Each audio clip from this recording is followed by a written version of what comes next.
Baik, puji nama Tuhan. Shalom Bapak Ibu Saudara. Sekali lagi saya sapa shalom. Apa kabarnya hari ini Bapak Ibu?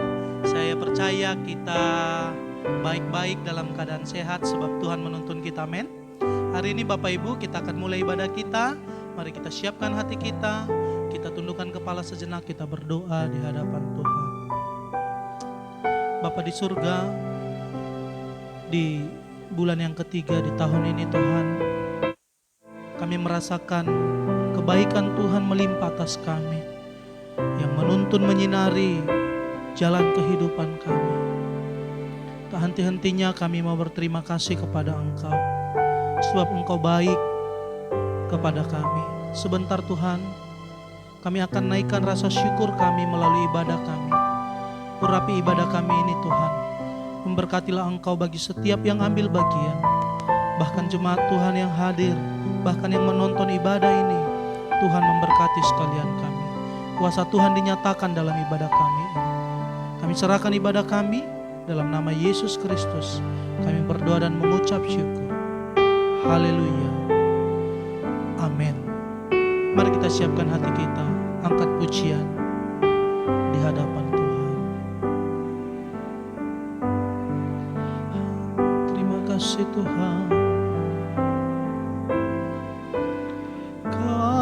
Kaulah Tuhanku, Kaulah Rajaku, Kau yang termulia di bumi dan di. Sekali lagi angkat pujian ini.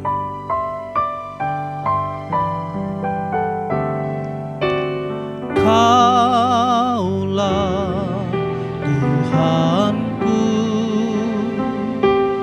Kaulah Rajaku,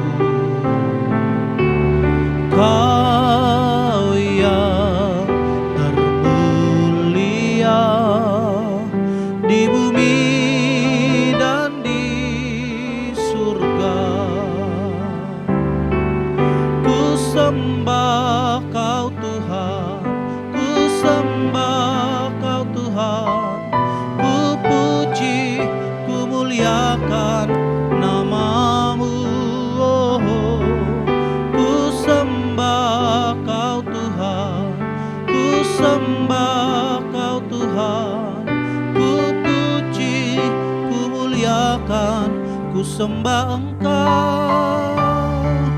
Ku sembah Kau Tuhan, ku sembah Kau Tuhan, ku puji, ku muliakan nama-Mu. Oh, ku sembah Kau Tuhan, ku sembah Kau Tuhan, ku puji, ku muliakan nama-Mu. Lebih sungguh kita mau angkat pujian ini. Jemaat saya undang untuk bangkit berdiri bersama. Kaulah Tuhanku, Engkau Rajaku, Kaulah Rajaku. Amin.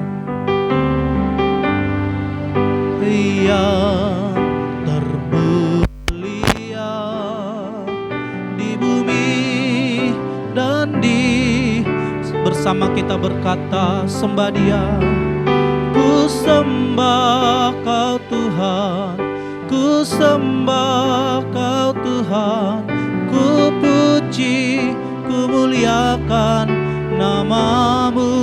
Oh, ku sembah Kau Tuhan, ku sembah Kau Tuhan, ku puji, ku muliakan. Mari sembah Tuhan, ku sembah Tuhan, ku sembah Kau Tuhan, ku puji, ku muliakan nama-Mu. Oh, ku sembah Kau Tuhan, ku sembah Kau Tuhan,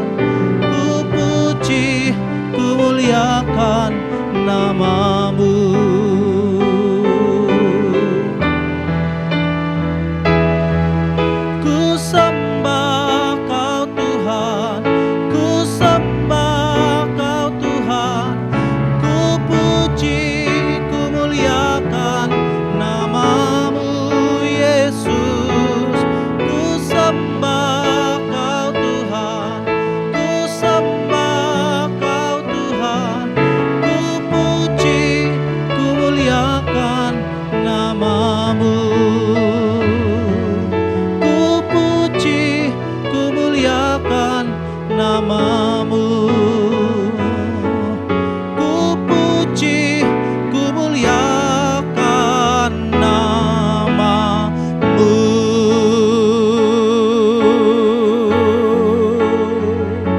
Kami sembah, kami sembah Engkau Tuhan. Ku puji, ku muliakan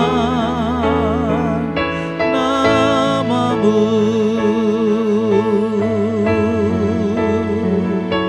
Syukur kami panjatkan di hadirat-Mu, syukur kami aturkan di hadapan-Mu, sebab Engkau Allah pencipta segalanya. Hidup kami serahkan hanya kepadamu, ya Tuhan, sebab Engkaulah segalanya. Engkau penjunan kami, ya Tuhan. Ku sembah namamu, kami tinggikan Engkau, kami agungkan seumur hidup kami. Kami mengucap syukur buat kebaikan-Mu Tuhan, sebab segala-galanya adalah Engkau dalam hidup kami. Terima kasih. Kembali kami mau menyenangkan Engkau Tuhan melalui penyembahan kami. Kaulah segalanya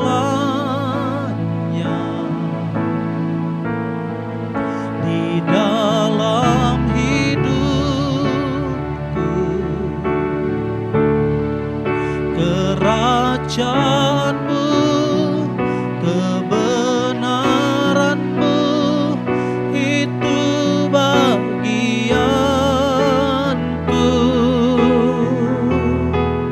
Kaulah yang ku pandang selama hidupku, mengasihi-Mu, memuliakan-Mu, Bapa dan Raja. Kaulah segalanya, Kaulah Jemaat saya persilakan untuk duduk kembali.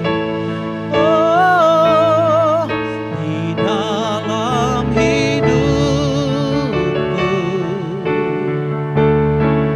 kerajaan-Mu, kebenaran-Mu, itu bagianku.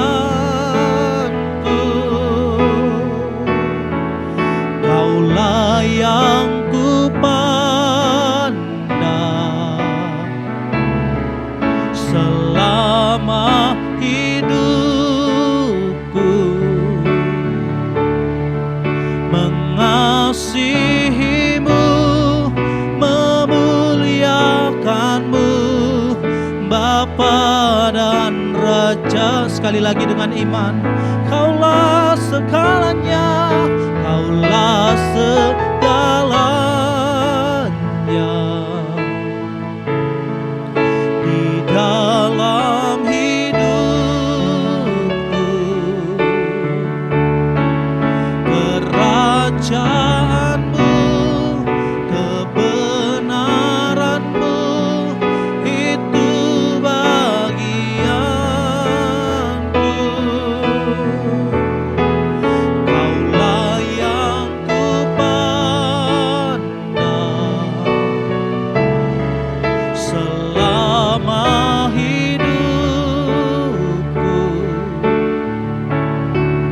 mengasihimu, memuliakanmu, Bapa dan Raja, mengasihimu, mengasihimu, mengasihimu, sekali lagi, mengasihi, mengasihimu, memuliakanmu, Bapa dan Rajaku.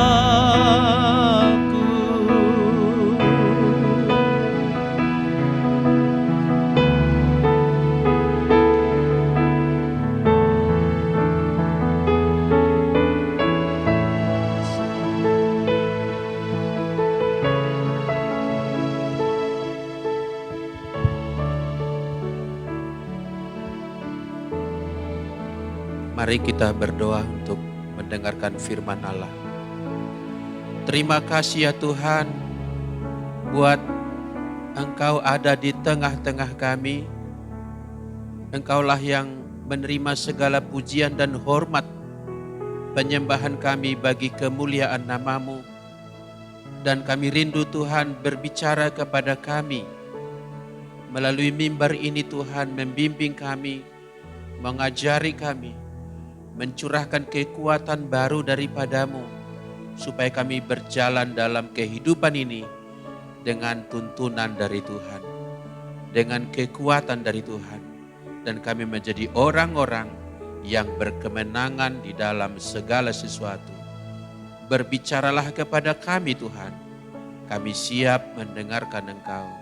Di dalam nama Yesus Kristus kami berdoa dan kami bersyukur. Haleluya. Amin. Puji Tuhan Bapak Ibu, Shalom.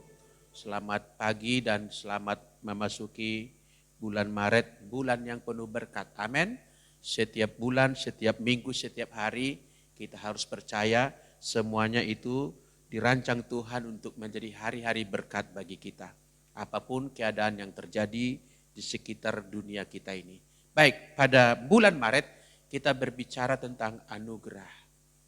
Tema besar kita sepanjang bulan ini adalah tentang anugerah atau kasih karunia. Mari kita buka ayat Alkitab kita dari kitab Yakobus. Yakobus pasal yang pertama ayat yang ke-12. Kita lihat Yakobus pasal yang pertama ayat yang ke-12. Demikian sabda Tuhan. Berbahagialah orang yang bertahan dalam pencobaan. Sebab apabila ia sudah tahan uji, ia akan menerima mahkota kehidupan yang dijanjikan Allah kepada barang siapa yang mengasihi Dia. Sebelum kita lanjutkan, kita lihat ayat 2 yang memiliki kemiripan kalimatnya. Masih di pasal 1 ayat 2 demikian. Saudara-saudaraku, anggaplah sebagai suatu kebahagiaan apabila kamu jatuh ke dalam berbagai-bagai pencobaan. Sebab kamu tahu bahwa ujian terhadap imanmu itu menghasilkan ketekunan. Kita ulangi baca ayat 12. Berbahagialah orang yang bertahan dalam pencobaan. Sebab apabila ia sudah tahan uji, ia akan menerima mahkota kehidupan yang dijanjikan Allah kepada barang siapa yang mengasihi Dia. Ayat 13. Apabila seorang dicobai, berada di dalam pencobaan, janganlah ia berkata, pencobaan ini datang dari Allah. Sebab Allah tidak dapat dicobai oleh yang jahat, dan ia sendiri tidak mencobai siapapun. Tetapi tiap-tiap orang dicobai oleh keinginannya sendiri. karena ia diseret dan dipikat olehnya. Dan apabila keinginan itu telah dibuahi, berarti berupa suatu tindakan, ia melahirkan dosa, dan apabila dosa itu sudah matang, ia melahirkan maut. Saudara-saudara yang kukasihi, janganlah sesat atau jangan keliru berpikir. Setiap pemberian yang baik dan setiap anugerah yang sempurna datangnya dari atas, diturunkan dari Bapa segala terang. Padanya, pada Bapa segala terang itu, tidak ada perubahan atau bayangan karena pertukaran. Atas kehendaknya sendiri, ia telah menjadikan kita oleh firman kebenaran. Itu bisa dibaca dengan kalimat lain untuk membuat kita lebih terang. Atas kehendaknya sendiri, ia telah menciptakan kita baru oleh firman kebenaran, supaya kita pada tingkat yang tertentu menjadi anak sulung di antara semua ciptaannya. Menjadi anak sulung itu menjadi mahkota, menjadi yang utama, serupa segambar dengan Tuhan Allah. Haleluya. Itulah rencana Tuhan bagi kita. Maka saya percaya jikalau kita belajar kebenaran firman Tuhan ini akan membuat kedalaman untuk mengisi iman kita. Saya mau perlihatkan dulu satu slide saya tentang Yakobus. Ini dia. Yakobus menulis pesan pastoral tadi. Berbahagialah kamu kalau dalam berbagai-bagai pencobaan dan seterusnya. Dia menuliskan itu kepada jemaat yang sedang berada di perserakan, diaspora. Kenapa? Kota Yerusalem dan daerah Yehuda waktu itu tidak lagi nyaman bagi orang Kristen. Baik dari kalangan orang Yahudi yang sudah tidak senang kepada orang Kristen pengikut jalan lurus karena perbedaan ajaran. Orang Yahudi masih tetap dengan ritual kurban. Sedangkan orang yang sudah percaya Yesus tidak mengikuti lagi kurban. Karena anak dombanya adalah Yesus yang telah disalibkan itu. Orang Yahudi di Bait Allah misalnya tidak mempunyai lagu yang memuja Yesus sebagai Tuhan Allah. Sedangkan orang Kristen mungkin kalau dalam versi modern akan berkata, Yesus Tuhan dan Allah kami. Orang Yahudi yang lain tidak akan menyanyikan itu. Justru pemimpin agama mereka yang justru merestui penyaliban Yesus itu. Akibatnya orang Kristen mengalami aniaya. Baik dari orang Kristen maupun dari penguasa Romawi. Yang tentu penguasa Romawi berpihak kepada orang Yudaisme yang lain. Sehingga orang Kristen ini melarikan diri. Menurut kisah para rasul mereka terserak tersebar ke berbagai tempat. Karena tidak nyaman di daerah asalnya. Nah, di sana mereka itu berada di dalam pencobaan-pencobaan yang berat. Mereka sebagai perantau di situ tidak semua lokasi menerima mereka dengan baik. Apalagi soal-soal iman kepercayaan mereka berbeda. Sehingga mereka mengalami tekanan, mungkin diperlakukan sebagai orang yang marginal, sebagai orang yang dinomorduakan, banyak hal mereka dihambat, ibadah mereka tidak bebas, mereka berada di dalam pencobaan, sampai-sampai ada di antara mereka yang berkata, pencobaan ini datangnya dari Tuhan Allah. Maka kepada orang-orang yang berserakan itulah Rasul Yakobus menuliskan pesan pastoral ini. Siapa Yakobus? Dia adalah saudara Tuhan Yesus. Tentu Yesus adalah bukan benih daripada bapak mereka Yusuf. Sebab Yesus adalah firman yang menjadi manusia. Tapi sesudah Yesus lahir itu, nanti beberapa waktu kemudian, maka Ibu Maria dengan suaminya Yusuf juga mempunyai anak-anak yang lain. Salah satunya Yakobus ini. Jadi Yakobus ini pada waktu itu menjadi gembala sidang di kota Yerusalem. Dia menggembalakan di Yerusalem, tapi jemaatnya itu banyak diperserakan. Begitu. Karena di Yerusalem tidak aman, tapi dia menjadi penunggu markas. Menjadi gembala yang bertahan di situ. Dan jemaatnya sudah banyak yang berserak-serak di berbagai tempat. Kepada mereka menuliskan surat itu yang kita kenal, kitab Yakobus ini. Mari kita lihat slide berikut ini. tema kita hari ini adalah merenungkan ulang anugerah Tuhan. Kata anugerah sudah sering kita bicarakan, kita dengar. Anugerah itu sendiri tentu sudah kita rasakan dan kita alami. Dan itulah sebabnya kita ada di sini. Amin Bapak Ibu. Dan saudara yang ada di rumah, kita semua sudah menerima anugerah Tuhan itu. Tapi sekarang kita merenungkan ulang. Apa itu anugerah dan bagaimana itu terjadi di dalam hidup saya. Apa dan bagaimana anugerah itu. Itu menjadi pokok renungan kita. Kita laju kepada slide berikut ini. Saya mau mengatakan Bapak Ibu, setiap orang pasti berhadapan dengan pencobaan. Jangan dikatakan, saya kan sudah menerima anugerah. Saya kan sudah menjadi anak Tuhan. Saya kan sudah menjadi orang percaya. Saya sudah menjadi pengikut Yesus. Kenapa aku harus mengalami pencobaan ini? Tidak boleh demikian. Sebab Yesus sendiri berkata bahwa barang siapa tidak memikul salibnya dan mengikut aku, ia tidak layak bagiku.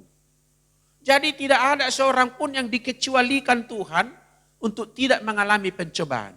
Sebetulnya kalau kita ambil gambar globalnya, mau orang percaya, mau tidak percaya, mau orang yang bertuhan, mau orang ateis, di dunia ini pokoknya semuanya orang harus berhadapan dengan pencobaan-pencobaan. Terkhusus lagi bagi orang percaya, pencobaan ini tuh kan menyangkut kepada iman percayanya nanti. Akan kena ke sana.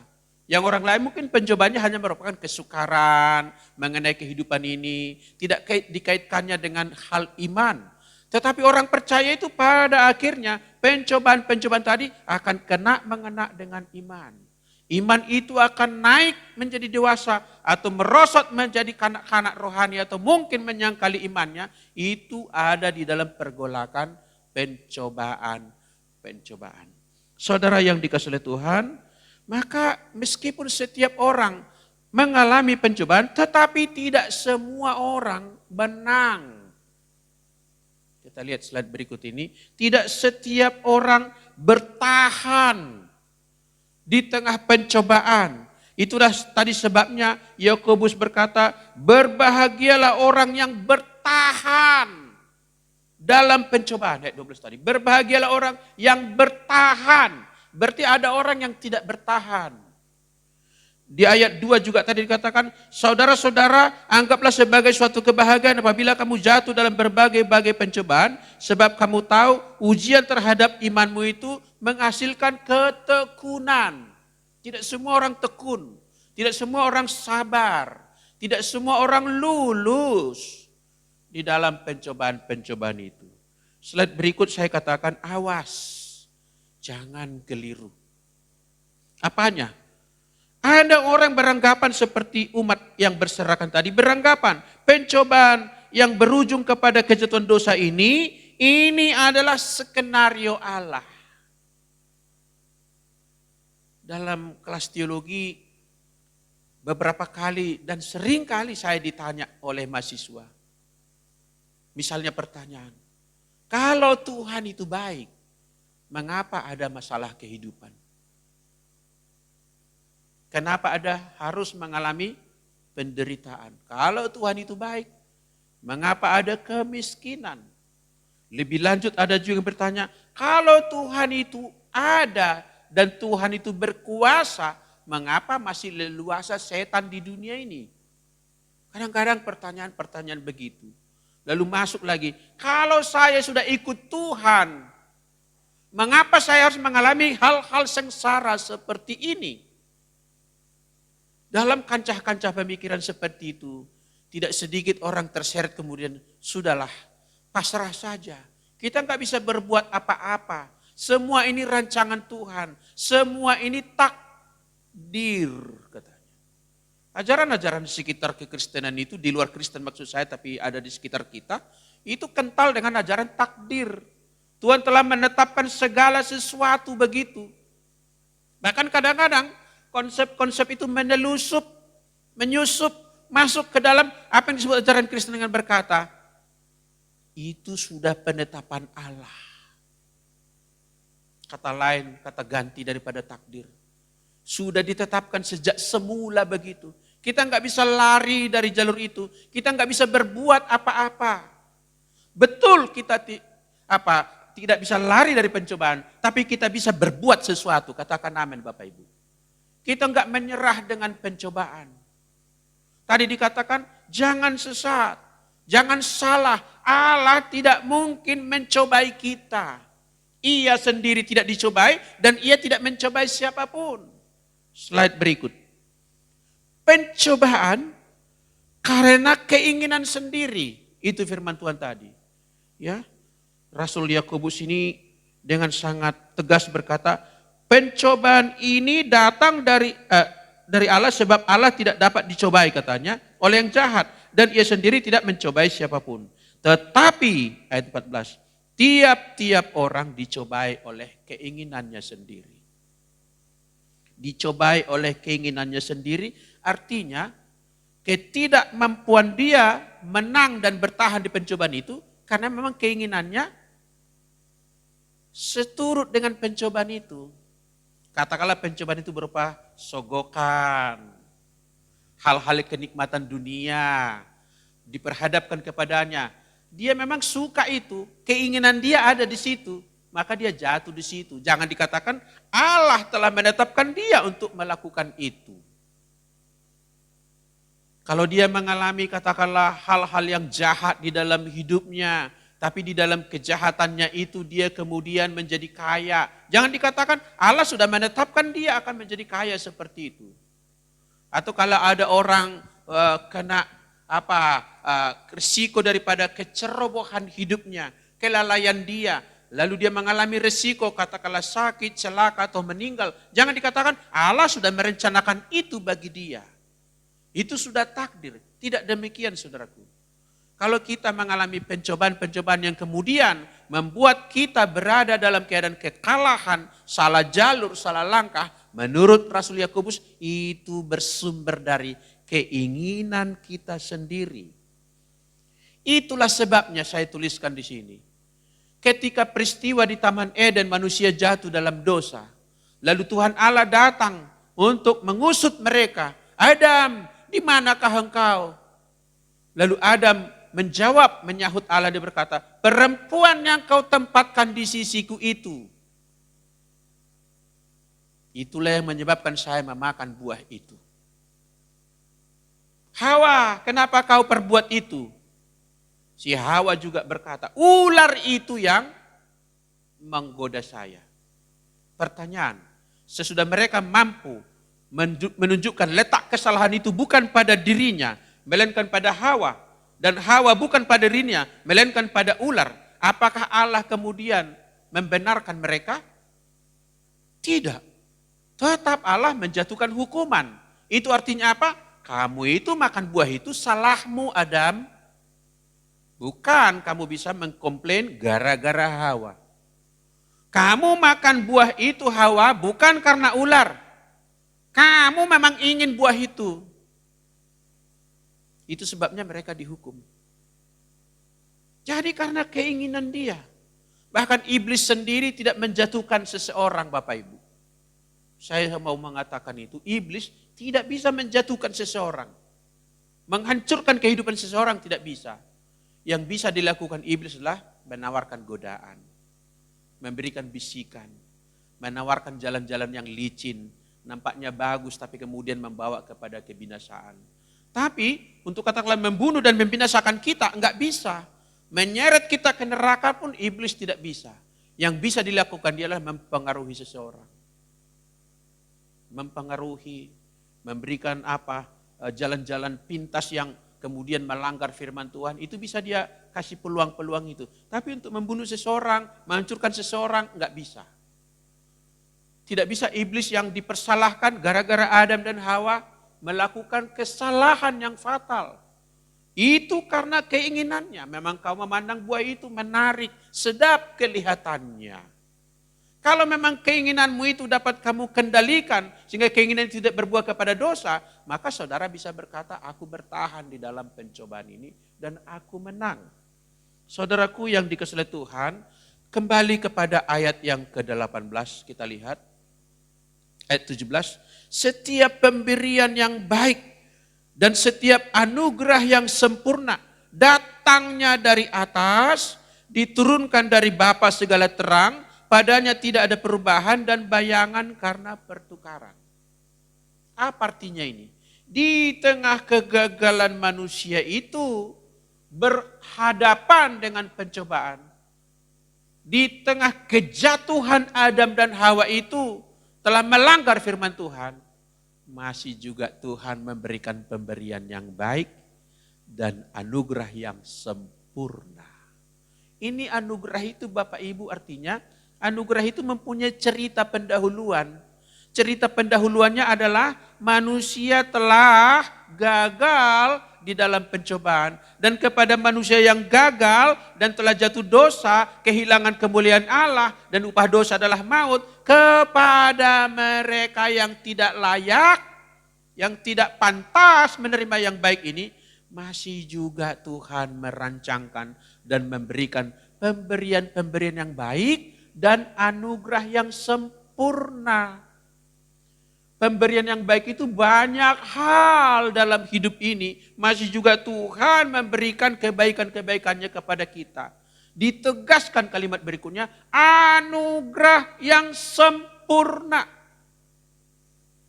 Kata sempurna ini mewakili sudah tidak ada kekurangan apapun lagi.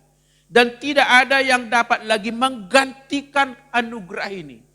Dan kalau kita dalami kitab suci, anugerah terbesar dari Tuhan kepada manusia adalah Yesus Kristus menanggung dosa kita di atas kayu salib. Masih diberikan anugerah yang besar itu. Coba kita lihat slide berikut ini. Apa itu pemberian terbaik dan pemberian yang sempurna? Nomor 1 kita lihat ini. Yaitu pemberian yang datang dari atas. Sama-sama katakan pemberian yang datang dari atas. Jadi dari atas diberikan, bukan kita yang mengharap-harapkan dan mengusahakannya. Diberikan semacam hadiah. Hadiah itu kan pemberian, bukan karena orang itu berkeringat atau mengerjakan sesuatu. Namanya hadiah. Kalau upah atau gaji itu karena dia melakukan tugas-tugasnya. Kalau hadiah itu diberikan dari atas. Dikatakan pemberian yang datang dari atas. Jadi Allah bukan sumber pencobaan, ini perlu tegas.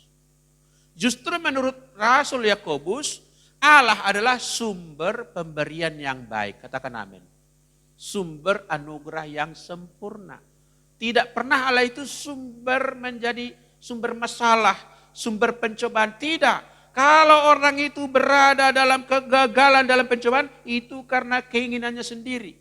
Allah sendiri dari A sampai Z, dari awal sampai akhir dalam segala sesuatu hanya merupakan sumber pemberian yang baik, pemberian anugerah yang sempurna. Tidak ada rancangan Tuhan yang buruk. Kadang-kadang anak saya bertanya, kenapa ada nyamuk gitu ya? Kadang-kadang itu pertanyaan sepele begitu ya. Kenapa ada nyamuk? Apa gunanya nyamuk ini? Kenapa Tuhan menciptakan nyamuk ini gitu ya? Saudaraku, pertanyaan-pertanyaan seperti itu bisa kita kembangkan banyak. Kenapa harus ada singa yang lapar memakan manusia? Kenapa ada buaya yang menerkam orang sedang mencuci di pinggir sungai? Banyak sekali. Saudaraku, di atas ketidakmampuan kita, saya percaya semua yang Tuhan ciptakan, semuanya bermaksud baik. Katakan amin. Hanya kita mungkin belum bisa mengenalinya, belum bisa mengelolanya, belum bisa memanagenya. Semuanya itu punya kebaikan. Sederhananya kalau pertanyaan anak saya tadi, kenapa harus ada nyamuk? Nanti dijawablah siklus kehidupan menurut ilmu biologi. Semua itu ada punya rantai makanan, semuanya ada itu. Hanya barangkali kita belum melihat sisi positifnya yang segera dapat kita lihat. Apalah gunanya ini? Pernah juga seorang bertanya kepada saya, Pak, apalah gunanya ada tanaman narkotika? Bukankah itu merusak orang gitu? Akibat narkotika itu orang ada banyak yang adiktif dan rusak masa mudanya, rusak masa tuanya katanya. Saya mau menjawab sederhana. Andai kata narkotik tidak ada, maka orang yang sedang di meja operasi tidak ada abuse-nya. Bagaimana mereka menjalani masa yang sakit itu?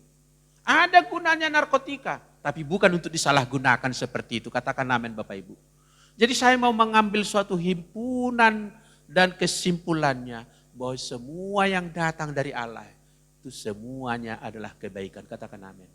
Kalau ada hal yang jahat dan buruk dalam hidup kita, janganlah dituduh Allah telah merencanakan yang jahat. Allah telah memberikan yang buruk kepadaku. Kenapa anakku ini cacat lahirnya? Mungkin ada orang bertanya begitu. Saya mau berkata, ada banyak orang cacat di dunia ini yang memiliki kelebihan yang luar biasa. Bukankah itu keheranan bagi kita? Dan gara-gara melihat dia kita memuji Tuhan? Tidak ada rancangan Tuhan yang buruk. Tidak ada rancangan Tuhan yang akan mendatangkan kehancuran. Semua dari Tuhan itu baik adanya. Katakan amin. Haleluya. Saudaraku, pemberian yang datang dari atas ini, dalam hal ini tidak didasarkan pada kelayakan kita. Jelas leluhur kita yang pertama udah jatuh dalam dosa. Kalau anugerah ini ditawarkan kepada manusia bukan karena kebaikan kita. Maka anugerah yang datang dari atas.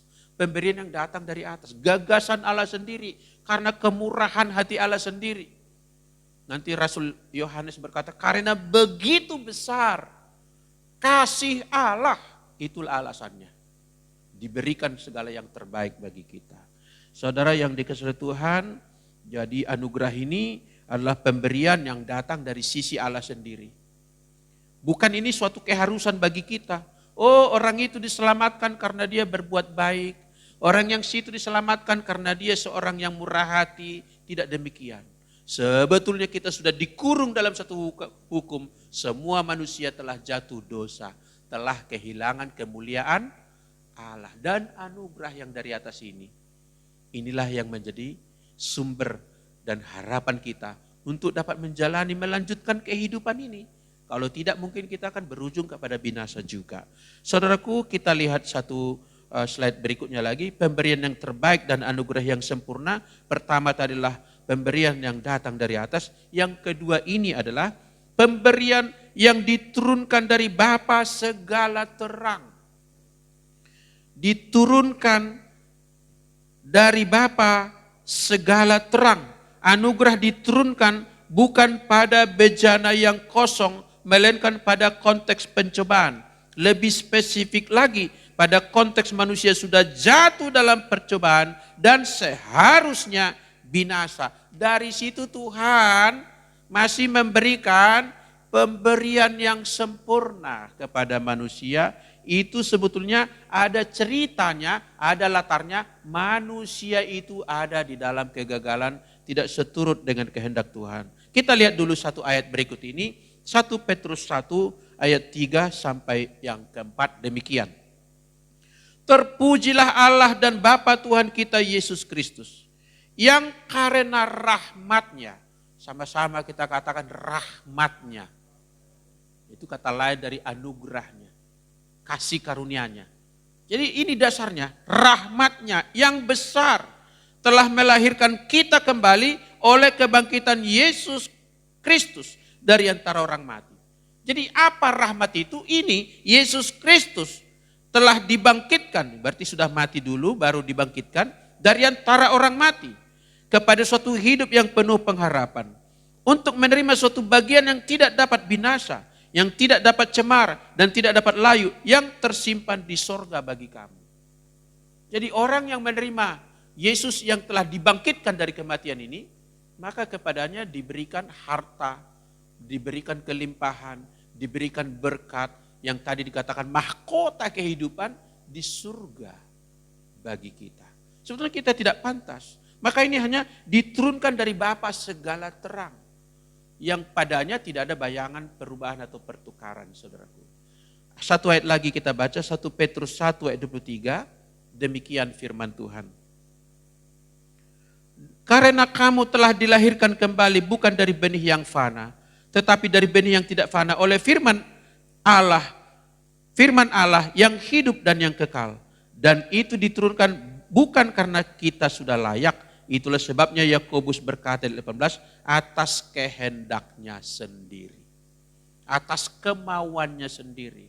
Diturunkan dari Bapa itu. Bukan karena sudah seharusnya dia melakukan itu. Jadi bukan akibat daripada kepantasan yang ada pada kita, melainkan karena Bapa segala terang itu mengasihi kita. Kita lihat slide berikutnya. Apa itu pemberian yang baik dan anugerah yang sempurna? Ialah pemberian yang tidak ada gantinya. Sama-sama katakan tidak ada duanya. Ada enggak produk di dunia ini yang tidak ada duanya? Hampir semua produk ada duanya. Tidak ada cabai bisa digantikan dengan lada, masih ada. Tidak ada paprika masih bisa diganti dengan tomat. Semua ada penggantinya. Tidak ada beras masih bisa diganti dengan singkong. Ada gantinya semua. Ada gantinya. Tidak ada bensin masih ada bahan bakar yang lain. Tidak ada macis masih bisa menggesek batu untuk menghasilkan api. Tetapi pemberian yang sempurna tidak ada gantinya. Maka disebut pemberian yang sempurna. Sempurna. Yang namanya sempurna tidak bisa digantikan. Kalau masih bisa digantikan, itu artinya kurang sempurna.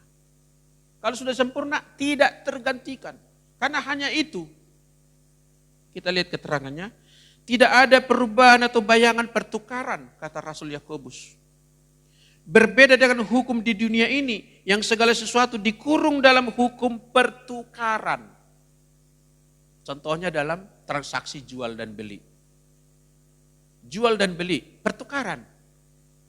Kita serahkan uangnya, dari kita uang. Ditukar dengan barang atau jasa. Pertukaran. Ada pertukaran.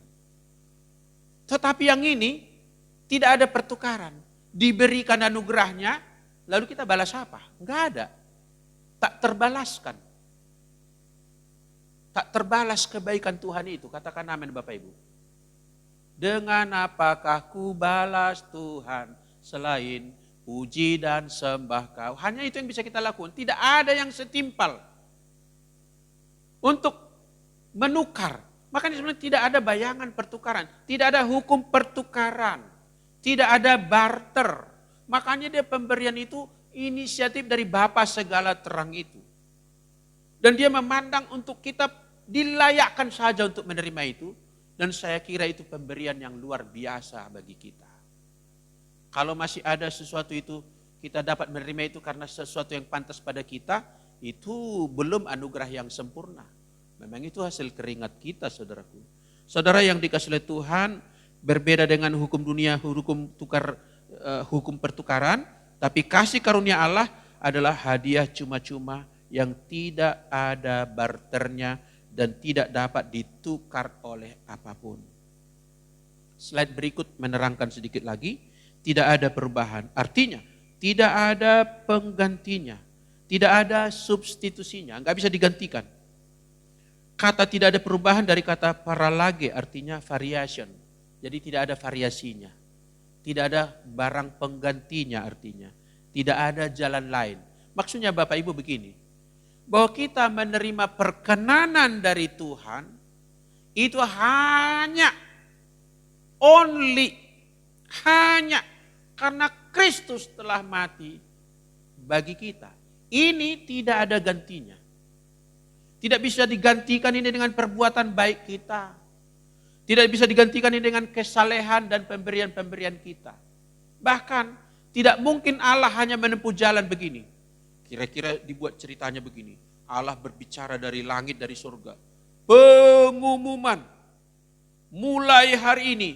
Semua dosa manusia kuampuni. Tidak kuperhitungkan lagi.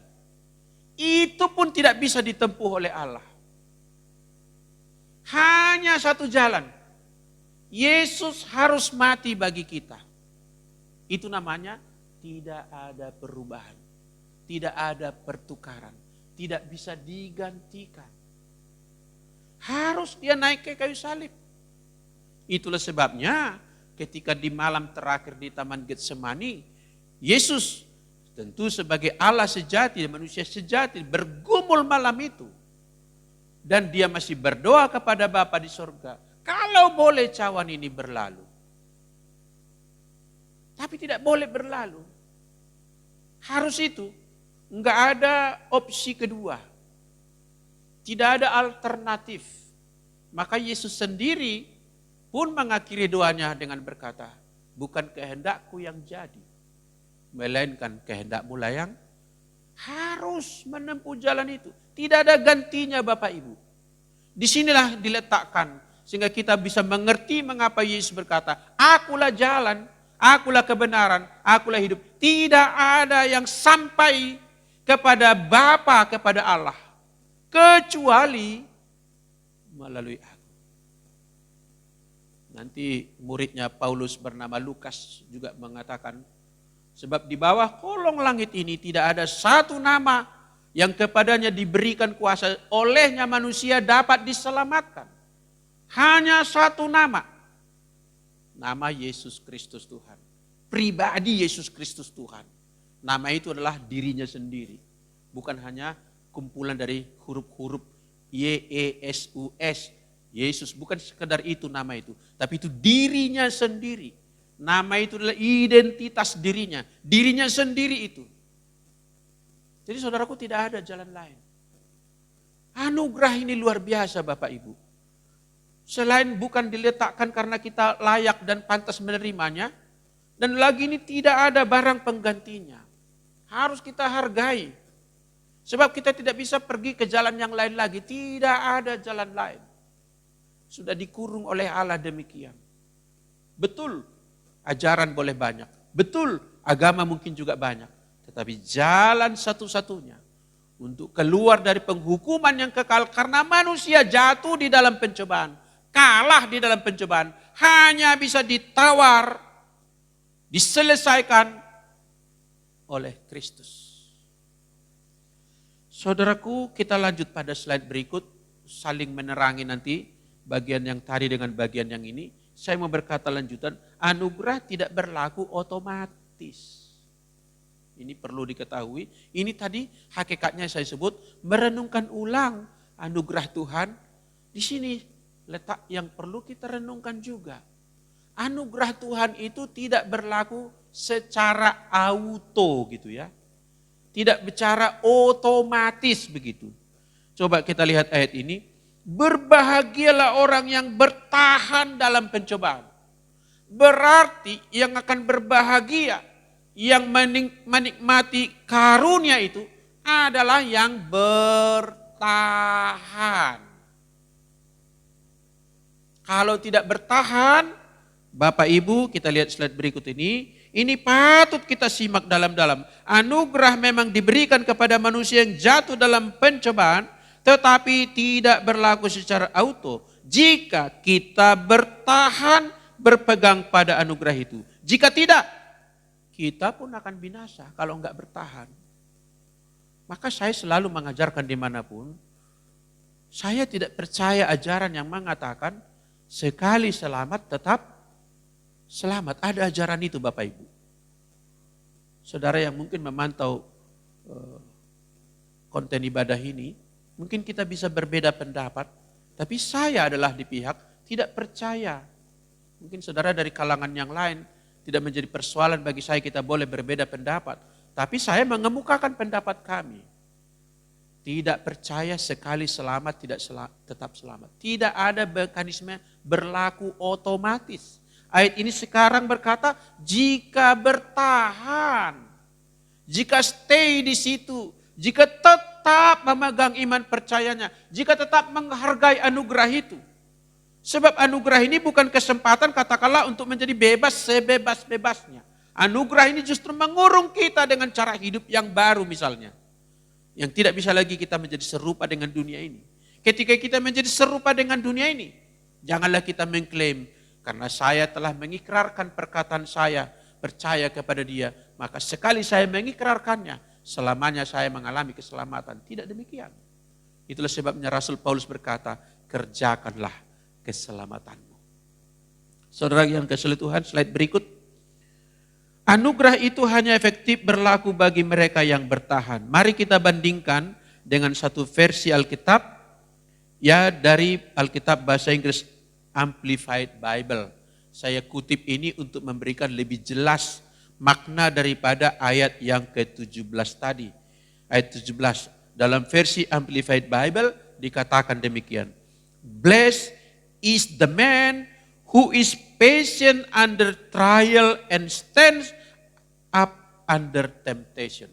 Jadi kurang lebih, terberkatilah, berbahagialah orang yang sabar di dalam pencobaan dan bertahan di dalam ujian dan bertahan dalam pencobaan.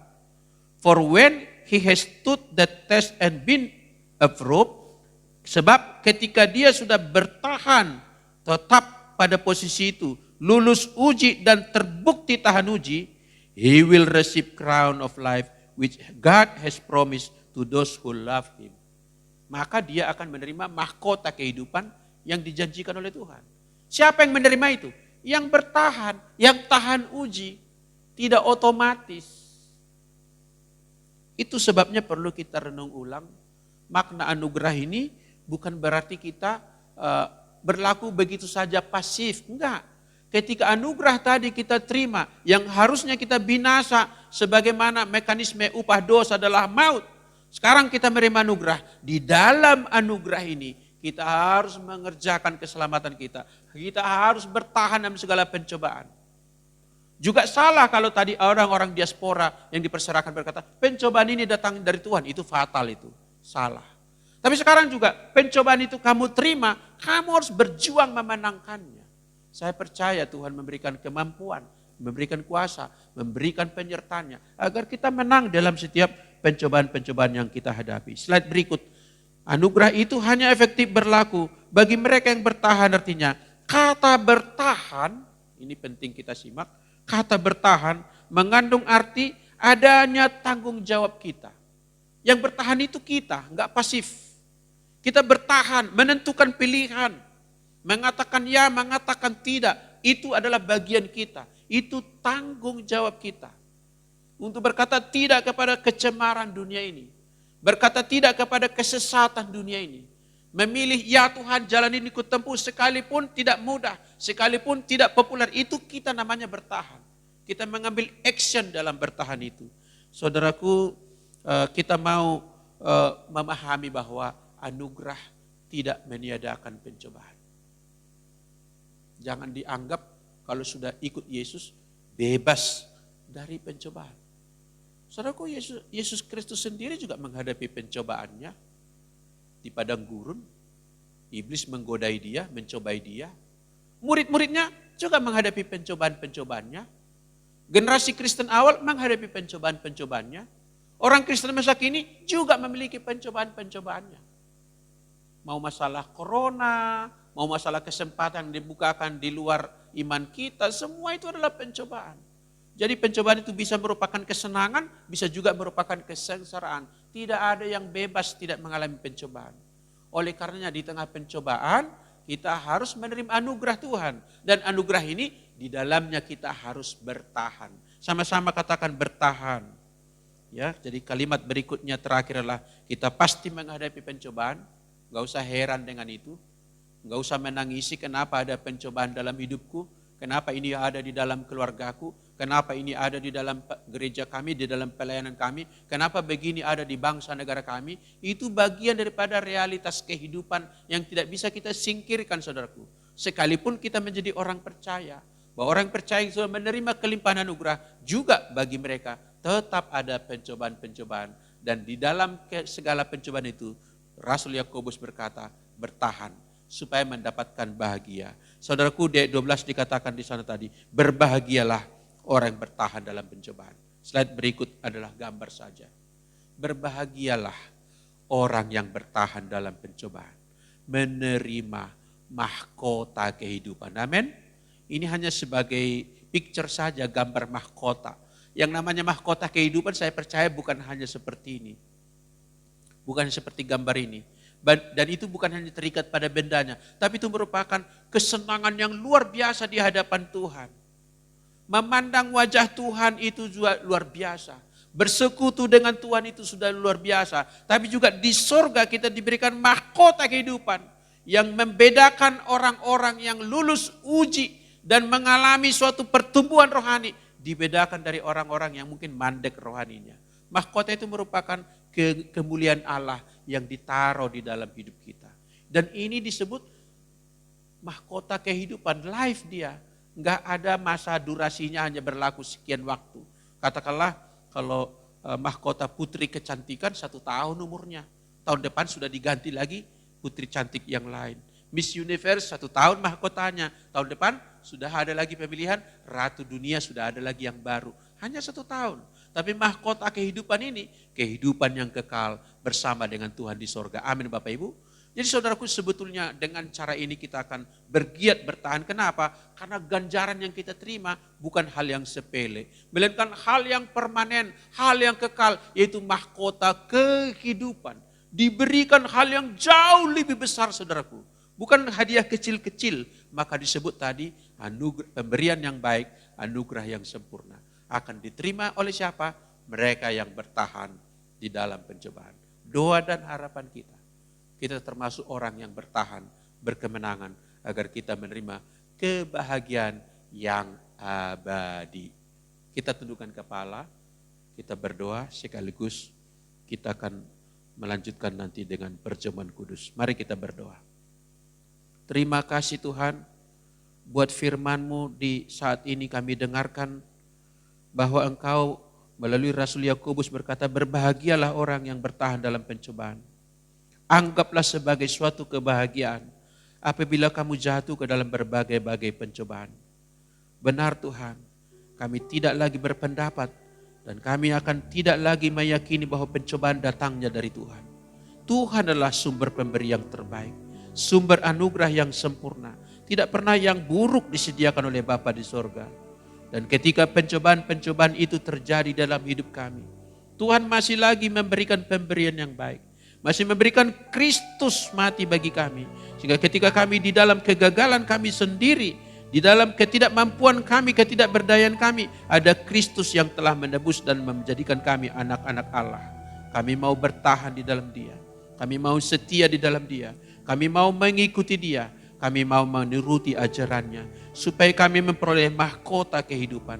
Supaya kami mendapatkan hadiah dalam keabadian. Terima kasih Tuhan. Terpuji-pujilah nama-Mu. Di dalam nama Tuhan Yesus Kristus kami berdoa, kami bersyukur. Haleluya. Sama-sama kita katakan amin. Bapak Ibu jemaat yang di gereja dan jemaat yang ada beribadah dari rumah, kita akan mengadakan sakramen perjamuan kudus.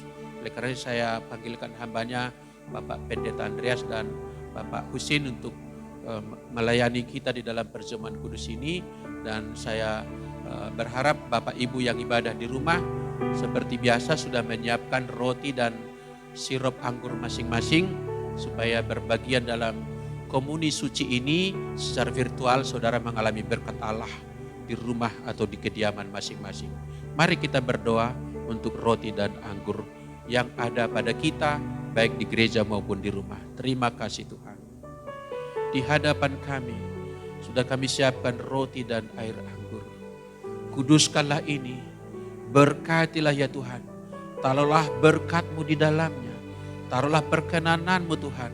Sehingga melalui roti dan air anggur ini, kami akan menikmatinya sebagai perjamuan yang suci. Perjamuan kudus yang diperintahkan oleh Tuhan Yesus. Yang di dalamnya kami akan mendapat bagian dalam persekutuan dengan tubuh dan darah Kristus. Dengan kematian dan kebangkitan Yesus Kristus. Biarlah Engkau mengurapinya, memberkatinya. Kami terima dengan sukacita. Di dalam nama Tuhan Yesus kami berdoa. Haleluya. Amin. Perjamuan kudus dibagikan, yang di rumah juga dibagikan. Mungkin imam keluarga membagikan bagi anggota keluarganya. Kita bangkit berdiri Bapak Ibu. Yang di rumah boleh dengan posisi duduk tapi lebih tegak. Saudaraku, saya mau bersaksi tentang kesembuhan di bagian dalam telinga saya. Saya tulis juga itu di media sosial saya 2 hari terakhir ini. Di situ saya tulis ada mekanisme internal yang bisa menyembuhkan kita. Tidak semua kesembuhan itu karena dari eksternal berupa obat gitu, berupa herbal begitu. Saya sendiri tanpa saya minum obat, kira-kira seminggu yang lalu ketika saya bangun pagi ada banyak gumpalan keluar dari telinga kanan saya. Warnanya hitam pekat. seperti jelly yang agak keras gitu. Dan ketika bangun pagi itu saya heran apa ini terjadi gitu, lalu di bantal saya bercak-bercak itu sudah banyak, kemudian saya raba telinga saya, benar banyak sekali di dinding luar daripada telinga ini jelly-jelly yang hitam tadi. Kemudian saya bersihkan dan sekarang saya mengalami kelegaan itu, saudaraku. Dari situ saya mendapatkan suatu hikmat bahwa ada kok mekanisme internal yang bisa menjadi kesembuhan bagi kita. Ada mekanisme di dalam tubuh kita. Dan sekarang saya mau menyambungkan itu dengan perjamuan kudus ini. Kalau Kristus ada di dalam kita, kita ada di dalam Dia, mekanisme internal tadi menjadi luar biasa. Katakan amin. Luar biasa. Dia ada di dalam kita. Tubuh dan darahnya ada di dalam kita. Memang perjamuan kudus bukan semata untuk kesembuhan seseorang. Ini adalah soal persekutuan dalam keselamatan di dalam Kristus. Tetapi orang yang bersekutu dengan Tuhan, saya percaya juga mekanisme internal terjadi dalam dirinya. Maka bonus-bonus di sekitar keselamatan itu termasuk juga kesembuhan dan pemulihan. Ada amin Bapak Ibu? Saudara yang mengalami pergumulan sakit berat, yang mengalami sakit yang sudah lama, mengalami pergumulan-pergumulan yang rasanya sulit terpecahkan, maka saya mengundang dan mengajak saudara di dalam perjamuan kudus ini, hayati, nikmati persekutuan dengan Kristus lewat makan roti dan minum anggur. Dia ada di dalammu, engkau ada di dalam Dia, maka sebagai anak-anak kerajaan sorga, engkau akan memiliki kesembuhan itu sendiri. Katakan amin saudaraku. Kesembuhan itu menjadi milikmu, sebab tubuhmu adalah bait suci roh Allah. Roh Allah ada di dalam engkau. Tubuh kita tempat Tuhan berdiam, bukan tempat penyakit. Itu sebabnya perjamuan kudus ini bagian daripada cara kita juga yang diperintahkan oleh Tuhan Yesus, yaitu kebenaran tentang persekutuan itu nyata sebagaimana kita makan, sebagaimana kita minum, memasuki kehidupan kita. Ini mungkin merupakan bonus bagi orang-orang yang sedang mengalami pergumulan yang berat, sakit yang berat tadi. Imani dengan sungguh, kuasa darah Yesus Kristus sanggup menyembuhkan sakit penyakitmu. Mari angkat roti di tangan kananmu dan dengarkanlah firman Allah yang menjadi dasar bagi kita untuk menerima berkat pemberian yang sempurna ini. Sebab apa yang telah aku teruskan kepadamu, telah aku terima dari Tuhan, yaitu bahwa Tuhan Yesus pada malam waktu Ia diserahkan, mengambil roti. Sesudah itu Ia mengucap syukur atasnya. Ia memecah-mecahkannya dan berkata, inilah tubuhku yang diserahkan bagi kamu. Perbuatlah ini menjadi peringatan akan aku. Ingat kebaikan Tuhan. Ingat karya salibnya. Ingat penderitaannya. Dan Dia berkata, inilah tubuhku yang diserahkan bagi kamu. Untuk kepentingan kamu. Untuk keselamatanmu, untuk pemulihanmu. Saudara yang seperjamuan ini saya tanya lagi, apakah engkau percaya Yesus Kristus adalah Tuhan dan Juru Selamatmu? Amin. Yang percaya berkata, amin. Makanlah dengan iman, inilah roti yang turun dari surga, inilah tubuh Kristus. Kita terima dengan iman. Kita angkat cawan di tangan kanan kita. Usahakan tidak sampai tertumpah atau tertetes keluar. Dengarkanlah firman Tuhan yang menguduskannya. Demikian juga Ia mengambil cawan sesudah makan, lalu berkata, cawan ini adalah perjanjian baru yang dimeteraikan oleh darahku. Perbuatlah ini setiap kali kamu meminumnya, menjadi peringatan akan aku. Hakikat perjamuan kudus bukan sekadar makan dan minum, tapi di dalamnya ada memorial, ingatan. Aktifkan ingatan akan perbuatan Kristus. Janjinya yang berlaku bagi kita, barang siapa percaya tidak binasa, melainkan beroleh hidup yang kekal. Aku akan ada di dalam Dia, dan Dia ada di dalam aku. Saya tanya ulang lagi saudaraku, apa engkau sungguh percaya Yesus telah mati dan bangkit dari kematian bagimu? Dan penderitaannya itu adalah untuk menanggung dosamu, untuk menanggung sakit penyakitmu, untuk memulihkanmu, mengangkat bebanmu, Sebab itu berkata, marilah kepadaku yang letih lesu berbeban berat, aku akan memberikan kelegaan kepadamu. Yang percaya Yesus Kristuslah Tuhan, minumlah dengan iman. Inilah cawan perjanjian baru, inilah darah Kristus yang ajaib. Kita minum dengan iman. Kiranya kami semua beroleh kelegaan Tuhan. Kiranya kami beroleh kesembuhan. Jamah setiap anak-anakmu yang bergumul khusus untuk sakit penyakitnya. Untuk pergumulan berat yang dihadapinya. Engkau berikan kelegaan. Imani Tuhan menolongmu. Tuhan mengasihimu. Tuhan peduli ke dalam hidupmu.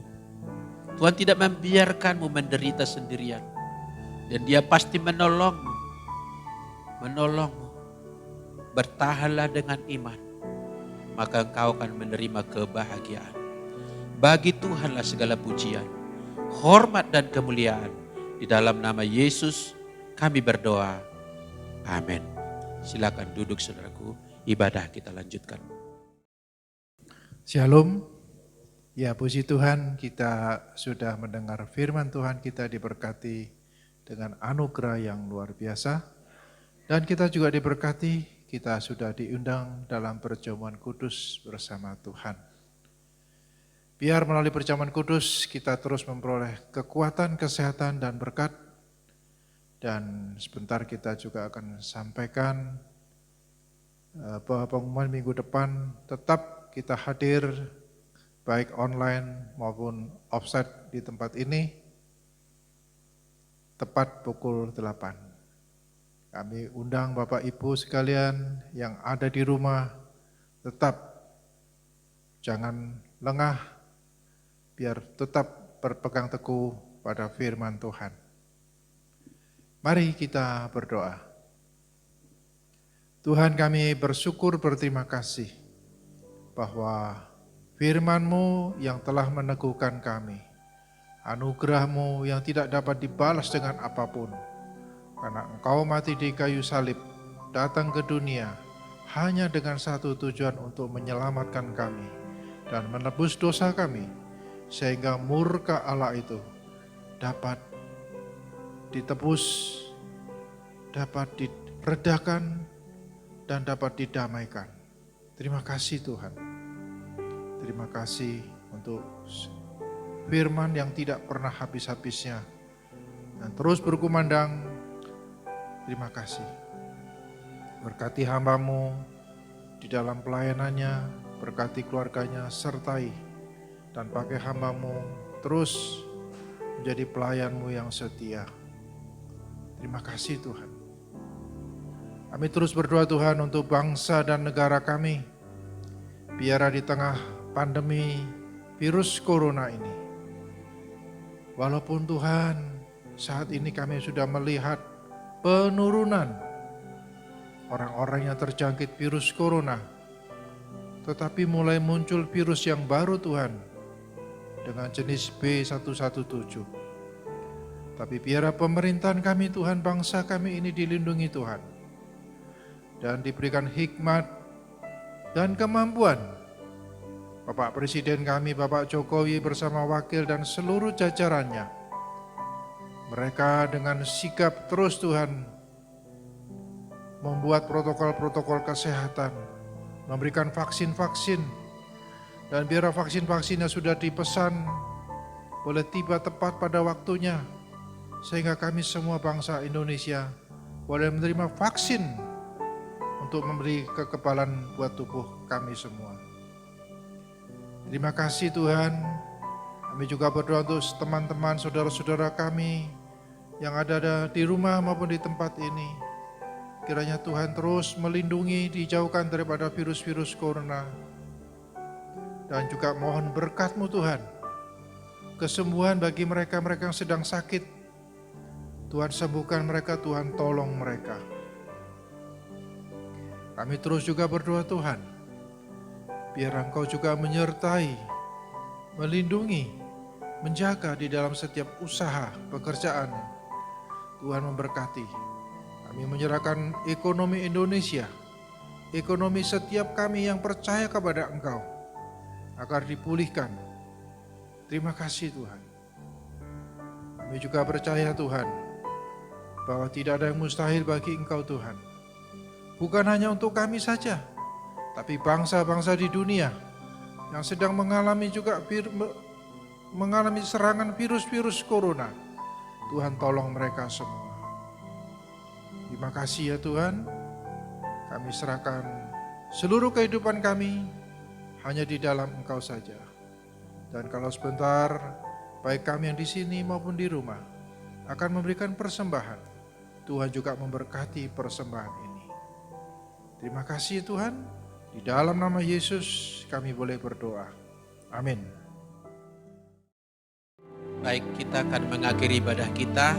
Sebelum kita tutup, saya hanya memantulkan kabar baik bahwa kemarin pemimpin gereja Katolik sedunia melakukan muhibah perjalanan kemanusiaan, perjalanan persahabatan, juga mewakili kekristenan semua tentunya ke negara Irak dan disambut dengan baik. Dan saya senang dengan ini, kita senang dengan ini.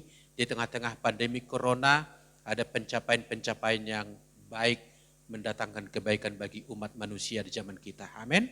Ini patut kita hargai, walau kita bukan anggota gereja Katolik, tapi segala yang baik dikerjakan oleh mereka, kita patut bersyukur kepada Tuhan. Amin. Mari kita bangkit berdiri, kita akan menutup ibadah kita dan kita menerima berkat Tuhan. Terima kasih Tuhan, segala yang baik Engkau rancangkan bagi kami. Pemberian yang terbaik Engkau berikan kepada kami. Kami bersyukur kepadamu. Terpujilah Engkau Tuhan. Hanya Engkau yang layak dipuja dan disembah. Tidak ada yang lain kecuali Yesus Kristus. Haleluya. Amin. Saudaraku, angkatlah tanganmu, bukalah hatimu dan terimalah berkatnya turun atas hidupmu. Tuhan memberkati engkau. Tuhan mengurapimu. Tuhan menuntun jalanmu, membawamu ke sumber mata air yang tenang, ke padang rumput yang hijau. Tuhan menuntun engkau menjadi seorang yang berhasil, bukannya gagal. Sehingga apa yang kau kerjakan oleh Tuhan diubahnya menjadi berhasil. Dimanapun engkau berada, kemanapun engkau bepergian, Roh Tuhan memberkatimu. Diutusnya malaikat-malaikatnya menjaga mengawal langkahmu. Tidak ada yang celaka, tidak mengalami mara bahaya. Pulanglah, lanjutkanlah kegiatanmu sepanjang hari-hari ke depan ini juga. Dan terimalah kepadamu damai sejahtera Bapa kita yang sempurna itu. Dan anugerah yang sempurna di dalam Yesus Kristus Tuhan. Dan persekutuan yang sempurna Roh Kudus beserta dengan kita. Mulai hari ini, esok sampai selama-lamanya. Terpujilah Tuhan, berkat-Nya bagi kita. Haleluya. Sama-sama kita berkata, amin. Tuhan memberkati kita semua dan shalom.